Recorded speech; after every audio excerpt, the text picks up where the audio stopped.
Halo, saya Fedi Nuril dan di film Satu Imam Dua Makmum saya berperan sebagai Arman.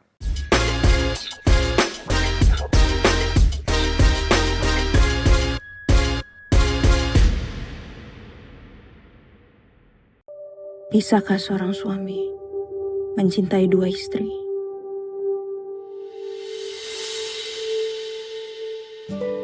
Ibu ingin meminang kamu jadi mantu ibu.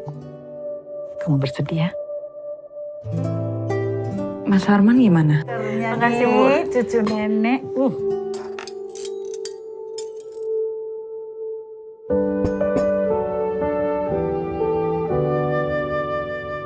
Bokap lo tuh pilihannya oke. Udah cukup. Kita lanjut. Di bawah parah deh. Teman-teman kantorku dan istrinya itu, aku takut kamu kurang cocok sama mereka. Aku?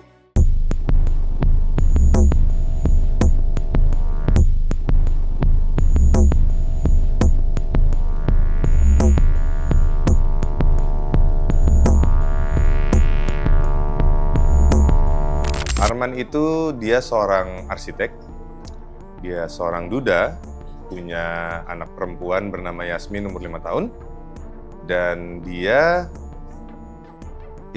mendiang istrinya Leila itu sudah meninggal selama 4 tahun, tapi dia belum ikhlas dengan kepergian istrinya Leila.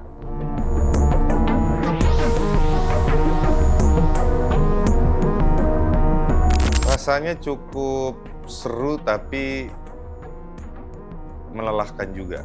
Jadi memerankan orang yang masih berduka, membawa stres yang tinggi dengan dukanya itu cukup mempengaruhi fisik aku sebagai seorang aktor juga. Gitu. Jadi pengalaman yang seru tapi ya melelahkan.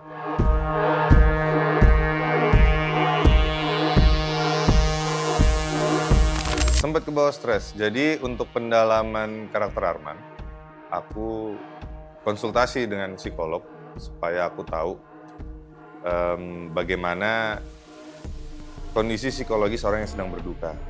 Dan di konsultasi itu aku belajar kalau kehilangan pasangan, kehilangan orang tua, kehilangan anak atau kehilangan teman, ternyata stres tertinggi itu kalau kehilangan pasangan. Dan kenapa stres tertinggi itu kehilangan pasangan? Karena pasangan itu kan kita cenderung mencari ya, kita cari mana yang cocok. Ada yang sampai pacaran berapa kali putus dan baru akhirnya ketemu, dinikahin. Nah itu berarti kan dia punya kecocokan yang banyak dan perasaan yang cukup dalam ya. Makanya dia memilih untuk menikahi dia, dan di saat kehilangan itulah stresnya itu paling tinggi. Sedangkan kehilangan orang tua, kita nggak bisa milih orang tua kita siapa. Temen bisa milih, tapi kan kadang cinta temen dan cinta ke pasangan kan beda. Di saat sudah paham tentang kondisi psikologis orang yang berduka dan sebagai aktor mulai memunculkan rasa-rasa bagaimana orang berduka itu ya, kalau kita ngomongin stres, gejala yang muncul tuh bisa pusing, migrain atau bahkan vertigo, bisa sakit-sakit otot, bisa nggak nafsu makan atau malah kebanyakan makan.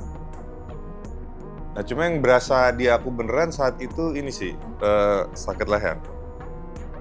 Jadi tanpa sengaja di beberapa adegan di film tuh ada gerakan aku kayak sakit leher yang secara nggak sengaja malah jadi ciri khas gitu.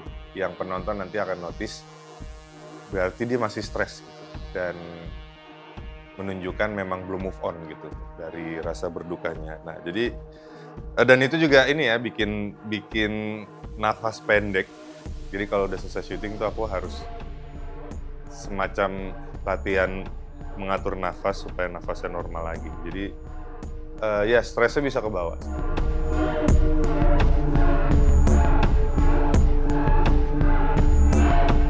Yang beda di Satu Imam Dua Makmum, kalau film sebelumnya tuh kayak justru dianggap tidak setia karena punya istri kedua. Di sini justru memilih untuk setia tapi kepada orang yang sudah tidak ada. Di mataku sih itu spektrum yang cukup ekstrim ya. Yang mungkin orang melihat, loh kan udah nggak ada, mau nikah lagi ya nggak apa-apa. Tapi justru dia tetap setia gitu ke mendiang istrinya. Dan ya di satu sisi romantis, tapi di satu sisi ya hidupnya stuck gitu, nggak jalan. Sedangkan Arman masih punya anak kecil umur 5 tahun yang masih butuh sosok ibu. Nah, jadi dilema antara memegang janji setia ke mendiang istrinya yang bisa sangat terlihat romantis, tapi di satu sisi bisa dianggap egois karena dia nggak mikirin anaknya yang masih kecil, masih butuh sosok ibu.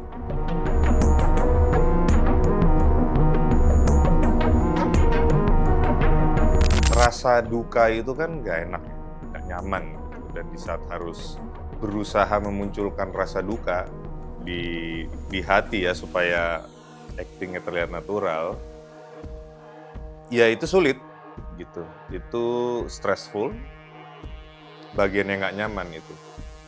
Ya demi terlihat natural gitu di kamera dan penonton bisa ikut ke bawah perasaan, ikut bersimpati gitu. Itu sulit tapi perlu dilakukan gitu. Jadi ya kan di saat berduka dan udah move on atau udah ikhlas kan kita udah bisa kembali melakukan rutinitas, mood udah balik seneng gitu. Tapi ini harus mau nggak mau, bukan hanya karena pekerjaan tapi juga kepentingan cerita, rasa berduka itu harus dibangun. Ya itu sulit dan nggak nyaman.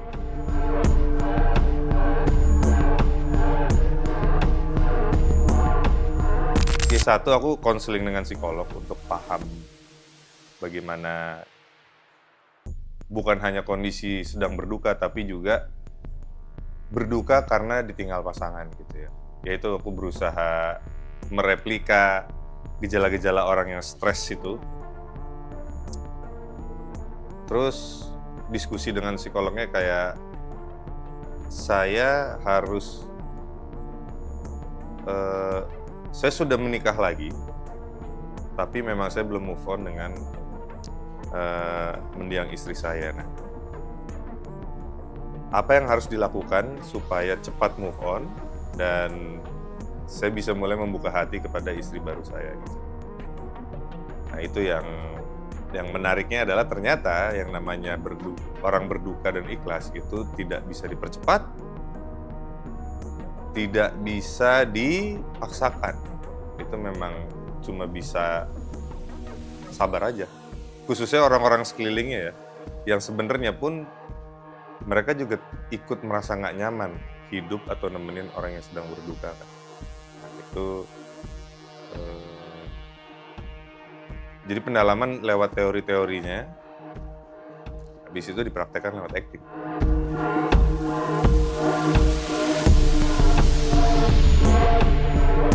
Kalau penampilan sih nggak ada ya, karena walaupun dia berduka tapi dia memang punya pekerjaan, dia mapan secara keuangan, jadi tidak ada alasan untuk berdandan seperti gembel.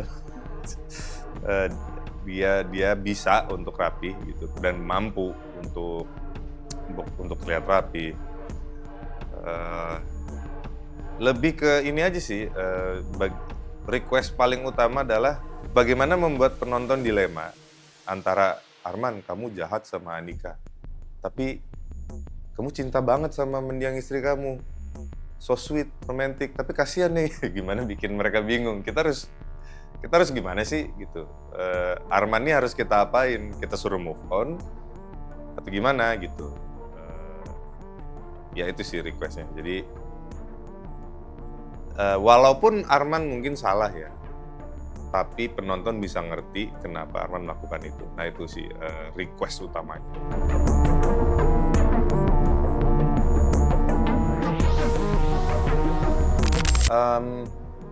Aku menilai walaupun memang Arman sedang berduka ya, tapi bukan berarti dia berhak untuk membawa atau menyeret orang lain ke keadaan berdukanya dia. Memang sebenarnya kalau ada orang berduka, sekelilingnya yang harus lebih mengerti. Tapi itu tidak jadi alasan untuk Arman menyeret semua orang ke kondisi psikologis dia. Yang bisa dia lakukan adalah jujur ke diri sendiri sih. Kalau memang dia belum move on, dia harus terbuka supaya orang tahu persis kondisinya seperti apa.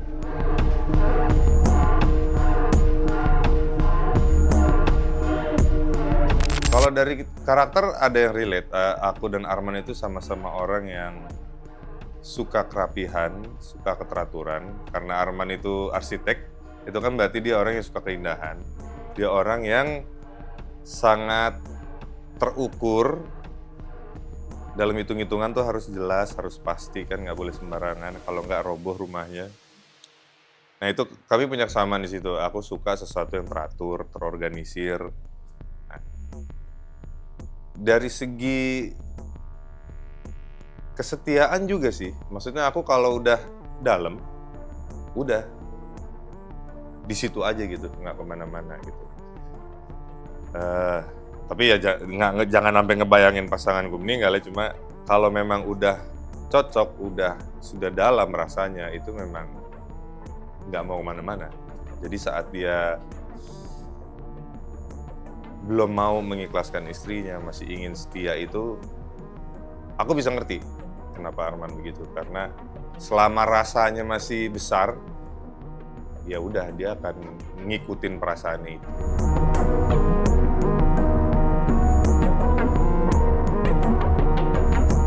Dari filmnya itu ini apa? Di sini kan kita juga ingin share pengalaman tentang bagaimana hidup atau menemani orang yang sedang berduka ya.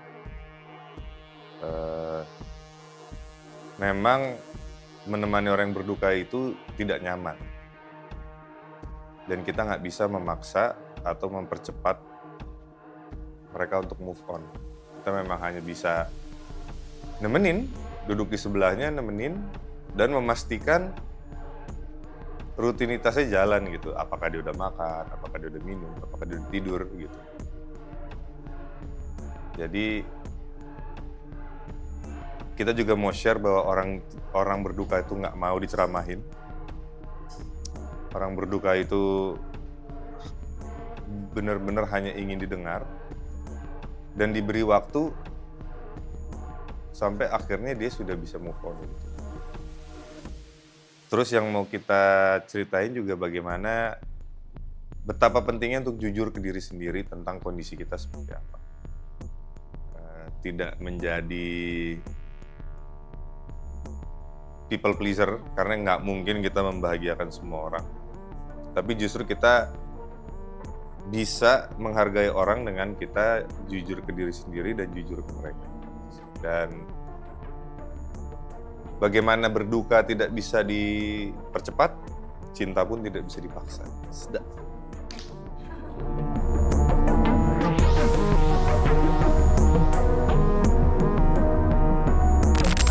Ada. Walaupun kita tidak fokus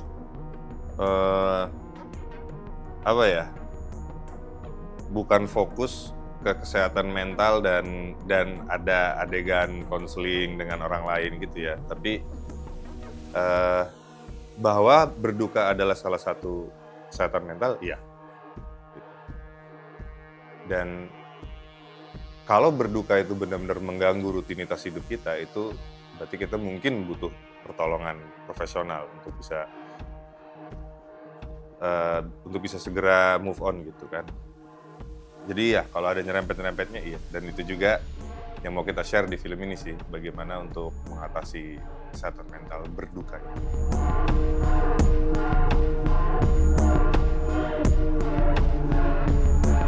Merasa bosen atau nyaman? Kalau dibilang bosen, enggak, karena aku membatasi diriku sendiri. Tapi bukan berarti aku mau main lagi ya. Gitu. Karena kan film-filmku yang ada isu poligaminya itu, menurutku penulis tetap bisa memunculkan sesuatu yang berbeda. Isunya sama, ada poligaminya, tapi jalan ceritanya itu beda. Gitu. Nah kalau dibilang nyaman, enggak juga, nggak nyaman itu. Karena kan filmku yang ada isu poligaminya itu kan aku menunjukkan suami yang stres punya 2 istri ya. Bukan yang happy atau pamer ke orang-orang ngelihat istri gue 2. Dia stres karena dia merasa nggak mampu untuk adil gitu. Ya, dan berperan sebagai orang yang stres itu ya nggak nyaman. Jadi nggak ada rasa nyaman di situ. Ya kalau yang nonton banyak baru nyaman. Tapi pas proses syutingnya nggak nyaman. Karena kunci dari film atau genre drama itu adalah konflik dan kompleks. Dan isu itu nggak kompleks. Gitu. Kalaupun kita lihat di berita ada yang poligami dan kayaknya akur-akur aja, saya berani taruhan di rumah nggak seakur itu. Saya berani taruhan nggak seakur itu. Pasti ada konflik dan pasti kompleks gitu. Jadi selama ada unsur itu, menurutku itu akan seru ditonton. Apalagi film layar lebar itu nggak boleh nanggung ya, konflik atau kompleksitas ceritanya itu nggak boleh nanggung gitu. Karena kan orang effort dari rumah ke bioskop harus jalan atau naik mobil atau naik motor, beli tiket, jadi nggak boleh nanggung gitu kan. Nah, selama dia konfliknya cukup rumit dan cukup kompleks, itu akan seru kalau buat ditonton.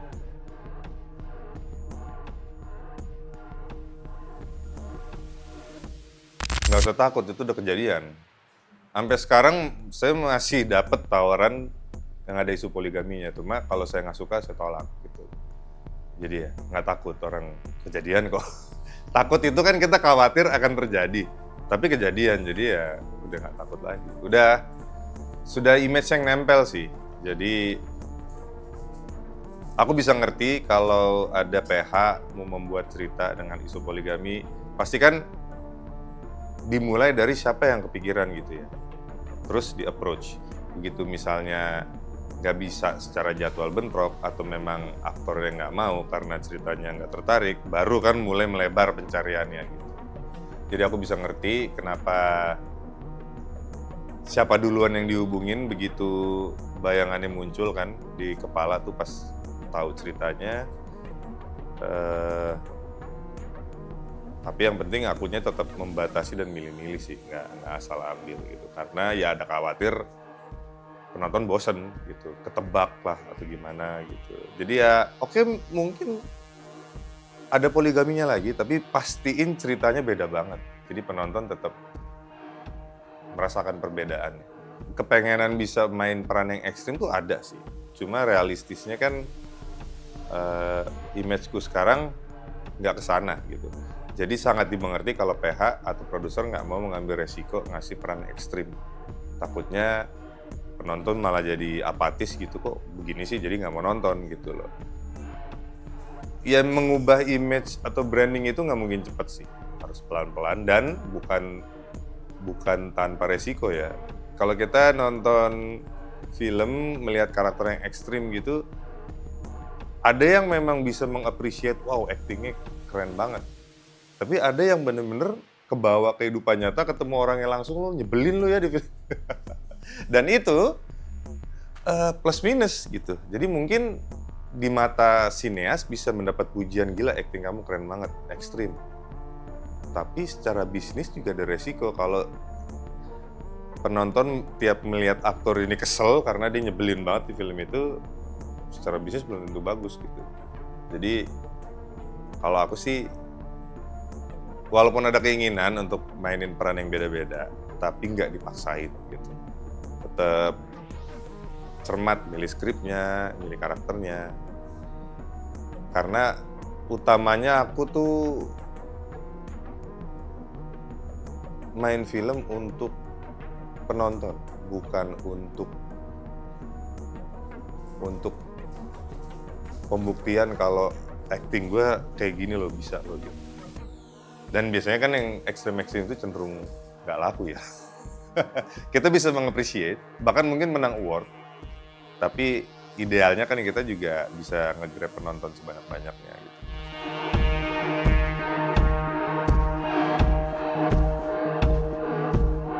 Oh ya, berkembang karena Ya di Satu Imam Dua Makmum, kan aku sampai konseling ke psikolog ya. Selain aku dapat ilmu tentang bagaimana memerankan orang yang berduka, tapi ilmu tentang psikologi manusia pun bertambah gitu. Dan aktor itu harus paham perilaku manusia, perilaku dirinya sendiri, perilaku orang sekelilingnya. Dan itu sebuah keharusan ya bagi aktor untuk benar-benar paham perilaku manusia. Enggak, kalau beneran poligami itu enggak, cuma tiap ada berita atau judul film baru yang aku pun nggak main, tapi netizen langsung, loh kok yang main ini kan harusnya Fedi Nuril gitu. Selalu ke situ-situ gitu larinya. Kayak apa, terakhir tuh ada yang nanya, gue heran kok film, ya gue jadi promo film orang lain. Ya pokoknya ada yang bilang, kok film ini yang main bukan Fedi Nuril sih? Ya, so aku bilang kalau gue yang main, istrinya nambah. Sedangkan harusnya dia jadi jomblo misalnya gitu kan. Ya gitu sih, jadi dan aku selalu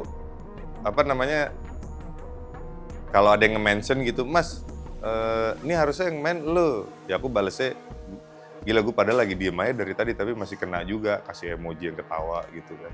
Santai, karena aku tahu mereka pun bercanda gitu loh, nggak kebawa, nggak masuk ke hati gitu.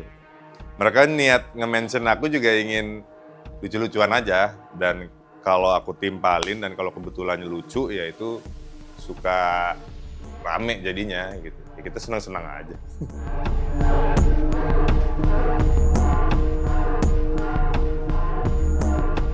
Aku pengen ini ya, pengen jadi penjahat atau villain yang membuat kekacauan. Aku ingin jadi setan di film horor. Tentunya pengen jadi superhero. Setiap aktor pasti punya fantasi sekali lah jadi superhero gitu kan. Jadi superhero juga, penjahatnya juga. Pengen jadi, ya sejauh ini baru itu sih kepikiran. Cuma yang banyak mungkin penonton atau mungkin sineas belum sadar, bahkan untuk genre drama pun, manusia itu sekompleks itu. Otak manusia sekompleks itu. Jadi banyak banget yang masih bisa dieksplor, yang bahkan kita pas denger, kok dia bisa melakukan hal itu sih? Itu nggak make sense deh gitu. Untuk genre drama sendiri ya. Jadi ya kayak tiba-tiba aku dapat Satu Imam Dua Makmum yang ini menarik banget ya, dia bikin kesetiaan dia terhadap orang yang sudah meninggal gitu. Yang aku nggak kepikiran sebelumnya. Nah, jadi dan aku suka banget genre drama yang agak out of the box itu kan. Jadi ya kayaknya masih banyak lah yang bisa diperanin hanya untuk drama sendiri ya, tanpa harus ke action, ke horor gitu atau komedi. Oke, teman-teman, ayo nonton film Satu Imam Dua Makmum mulai tayang di bioskop 16 Januari 2025.